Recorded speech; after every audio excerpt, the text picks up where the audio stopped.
Good morning, March 8th, episode 67 of Three Things with Ian. We got a doozy of an episode today. We're going to talk about why pizza seems to be so inflation-proof. I'll take you back to Home Alone days. We will discuss collectively what is the largest animal that you think you could beat in a fight. And lastly, I'm going to give you a feel-good story from from recent memory, recent past that you may not know, just to bring a smile to your face on this somewhat sunny Saturday morning. Okay, let's dive in. So I want you to close your eyes and think back to 1991. We're talking Home Alone here. Macaulay Culkin. Little Nero's is the Little Caesar clone. Remember that famous scene where he's ordering pizza? He plays the Filthy Animals movie in the background. The pizza is $11.80 for a large cheese pizza. And I was thinking to myself, as was NPR, 35 years later, $12 for a single topping pizza, that sounds somewhat reasonable, right? Maybe less reasonable is the delivery guy's insistence on banging into the lawn furniture. But anyway, so this brings up a point. Why is pizza, after all these years, relatively speaking, the same price? Is pizza inflation proof? What's going on here? So there was some research done, and basically Pizza Hut and Domino's, they found a coupon from 20 years ago advertising a single topping. It's always about the toppings, right? A single topping large pizza for $6.99. That was 20 years ago. There was a coupon released by by Domino's last month for a $7.99 one-topping large pizza. So essentially, in the last 20 years, the price of, I'm just going to say fast food pizza, for lack of a better term, chain pizza, has really not risen. And for example, you've seen this probably all over social media, the price of a Taco Bell and the McDonald's food items, they were about $5 for, like, let's say a Big Mac meal, and now they're like $10, $11. So huge inflation. We would expect pizza to be at about a 90% inflation clip. And what the studies found is that we're actually only around 20%, right? There has been a rise in pizza prices. Little Nero's now is probably closer to $13, $14 for a large pizza as opposed to $11.80 in Home Alone. So you probably know part of the reason why pizza is inflation proof. And when you're talking about Domino's and Pizza Hut, you're talking about volume, right? Volume is a major factor. Your mom and pop pizzerias are going to be charging $20, $25 for a pizza.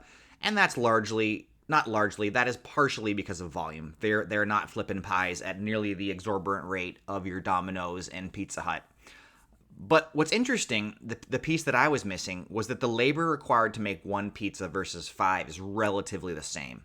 Right? If you could think of the Papa John's assembly line when you go in to grab your pizza, there's the guy spinning pizza, there's the automated machines in the background, there's the person that's prepping the cheese and the sauce as the base, right? When you're looking at the assembly line creation and the automation of pizza, Domino's has really perfected the art of making pizza for less, right? And the volume has a huge role of it. 1 in 5 pizzas now is consumed by Domino's, which is interesting because for some reason I eat a lot more Pizza Hut and Papa John's, but Domino's is a great option. Also founded in Michigan, we famously have Little Caesars and Domino's headquartered and founded in this great state. So essentially, the reason why pizza is not changed too much in price is that volume and the way that they mass produce pizza. Interestingly enough, since the 80s, Americans are eating almost twice as much pizza as they had been. So that gives more evidence and credence to the volume factor. So anyway, it's interesting, though, that you can get a pizza for essentially the same price as Kevin McAllister in Pizza Hut. Just please don't play that music when the delivery guy comes, right? All right, so my second story for today is, what is the biggest, largest animal you could defeat in a fight? No weapons, right? It's hand-to-hand combat, or I guess foot-to-hand combat. Obviously, what did I do for research? I went to Reddit, because why not, right? People have spent a lot more time than I was willing to, mulling over the answer. Obviously, there's considerations Size is not always the most important factor. You have things like manatees, cows were brought up, huge creatures, right? 1,000-pound creatures that theoretically maybe don't have the claws or the canines or the mandible strength to crush your face. But the problem I have when I think about something like a manatee or a cow or a tiny pony with no teeth, that seriously came up, was what are you gonna choke these things out? Or are you gonna just it gets kind of graphic? Are you just gonna be repeatedly punching or kicking in the cranial area for that brain damage? I don't know. It gets weird pretty quick. For me, the answer is somewhere between a groundhog and a cardinal. I think that a groundhog would be a very very wily sort of bitey creature to get your hands on to try to give it the death blow. A chicken, I think that I think I would get damaged. I would get pecked quite a bit, but I think I could kill a chicken. Obviously, people brought up sloths for my British fans out there. Yeah, you could do some damage to a sloth, but I mean, what does that mean? Would you feel good about it? You could pummel a sloth pretty convincingly.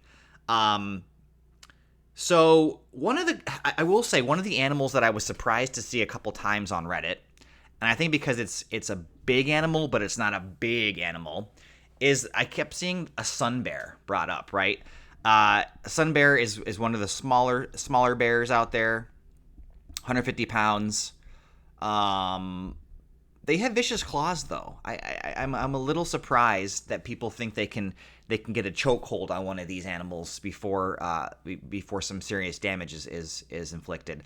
I think that it's a fun hypothetical question. It does get morbid and pretty graphic pretty quick if you think about how you would deliver the actual blows. But I saw some people that were confident enough that they think they could take down a sun bear. I'm taking sun bear. I mean, maybe you're going to win, but I think that the damage, I don't think you're going to be feeling too good after. So I guess my question for you is, what is the largest, biggest animal you could comfortably beat in a fight? No weapons, except for these bad boys. Like I said, for me, I'm going small. Like, I feel confident in like a duck or a squirrel. A Canadian goose, I don't feel that confident with. You have to want this. This is a challenge that if you're going into to fight any animal out there, animals, they have that will to live. They're gonna put up. Any animal is gonna put up quite a throw, or they're just gonna run away. Like, could I defeat a rabbit in hand-to-hand combat? Yes. Could I catch a rabbit? No, not really. I've seen plenty of videos of snapping turtles. You don't mess with those guys. They're quicker than they look, and their jaws are. It's an iron trap there. So, anyway, interesting, kind of fun question. Anytime you go to Reddit for advice, you're gonna be laughing and also frowning and looking very perplexed at the same time. So, what is the largest animal you could defeat in a fight?